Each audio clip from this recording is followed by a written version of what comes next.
Hello and welcome to this episode of CAR-Versations with Unstoppable Jenny.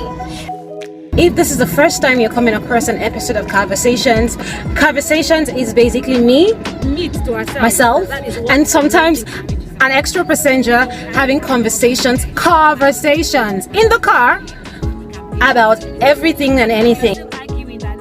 No fuss, no gimmicks, just candid conversations about life, love, and other mysteries. Hello and welcome to another episode of CAR-Versations with Unstoppable Jenny. On this particular episode, I have a passenger with me. Woohoo! This is one of my best lads, a cinematographer, CEO, founder of Artful Media, Deji Isijola. First and foremost, I need to say Happy Women's Day to all the women out there. Thank you. And in commemoration of March, which is the Women's Month, I want us to discuss a pressing issue which I have, struggled with for quite some time. And that leads me to the topic for the episode. Do you know what it is? Okay, tell us. The topic for this episode, wait for it. Ashawo and other Nigerian tantrums. Who is an Ashawo? Did you? I'd rather you say female sex workers. Yeah, okay, yeah. FSW, yeah, I know, no. We're not trying to funerize it, or clean it up. We're trying to say it exactly as it is. Okay, but I'm not talking about. I mean, we probably know that Ashawo means someone who transactional sex. Engages in transactional sex, gives sex for money and so on and so forth. But the acts or the job of prostitution is not what I'm interested in. I'm interested in the use of Ashawo as the tag Ashawo, the use of Ashawo as a derogatory slur an abusive tool on Nigerian women by Nigerian men. Most I've been called Ashawo as at that time I was a teenager. I was probably in a bus or something, and the bus conductor used that phrase on me, and so on and so forth.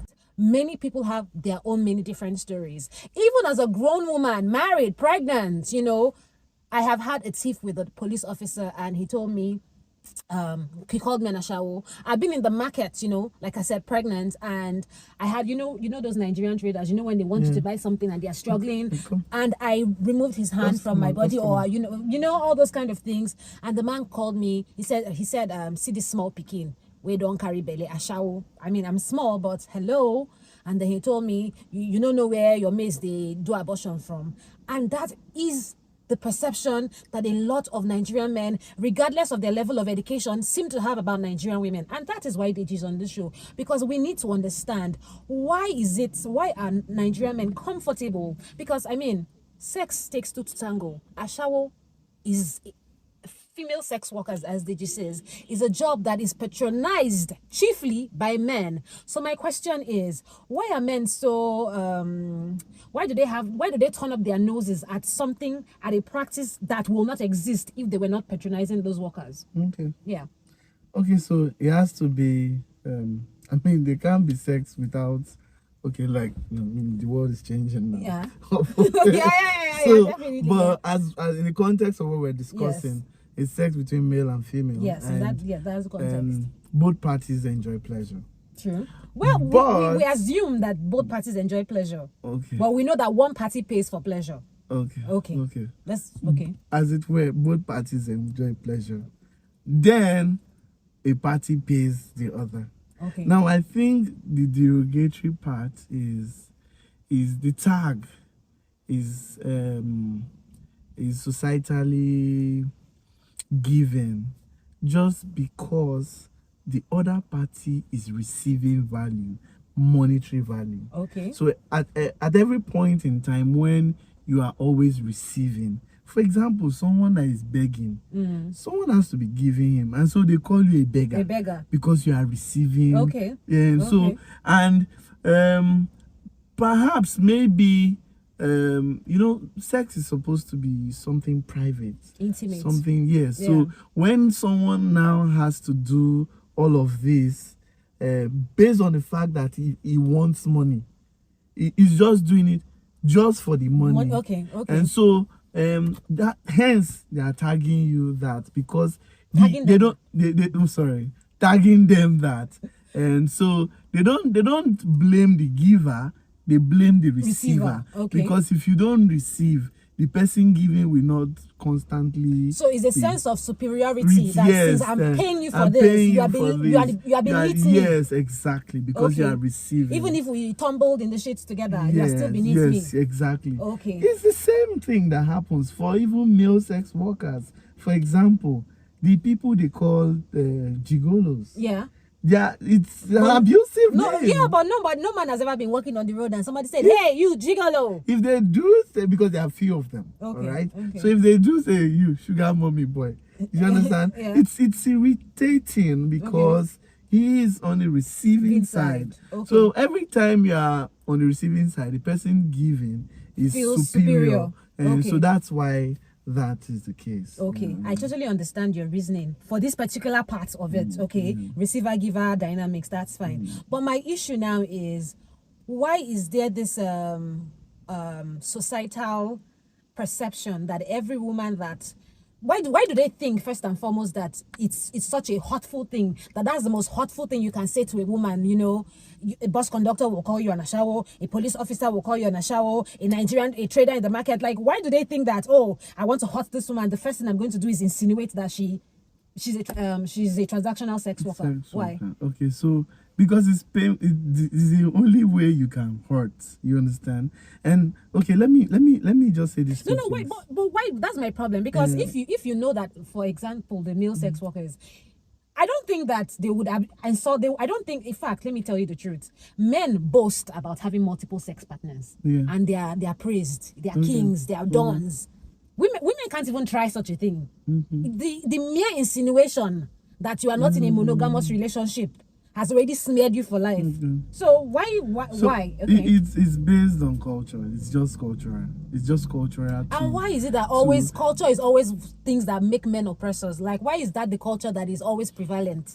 A culture that places men in positions of oppression. Okay, so these things don't happen today. They've been happening before now. Definitely. So was growing up. Yes, it for you to me. be able to gain strength over culture, there has to be a counterculture. It's the same way when someone sees you and say your papa. It's just your father. But it's so annoying. It's so annoying. My papa. But it's cultural for someone to say your papa is abusive. So we feel like he has abused my father. What did he say? He just called your father. True. So in this society we find ourselves, it's cultural to say that when someone is called a transactional sex worker, and the person is a wayward person. So for you now, the best way to move ahead of the person is, it's not what you are called, it's what you answer to. So just imagine yourself when you start hearing things that you don't like.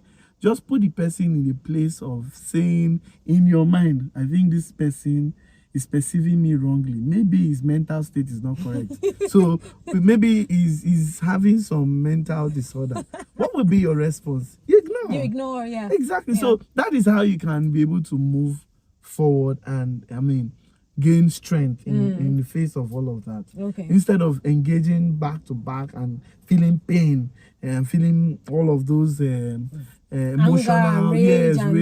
You just move past and you'll be able to overcome that. Culturally, it's what has been imposed from time. So we need to create a counterculture. So now, in whose hands does it lie to create that counterculture? Why I say this is because I don't really think that any grown man that is set in his ways plans to change the way they think or perceive women, unless there's such a huge cultural shift that makes them change. Maybe if a woman became president or something, they would, or something really tremendous has to happen. So I'm more interested in the younger ones, in our kids in the universities, in secondary schools, in primary schools. What are we doing as parents, as guardians, as aspiring parents to ensure that our boys and our girls don't grow up with the perception that, on the one hand, women have no value except there is a sexual value, and on the first side of the female, I'm only valued when I can offer my body to a man. How do we change perception at that stage? This is we come with teachings, but the training we should give at the smaller units, family units,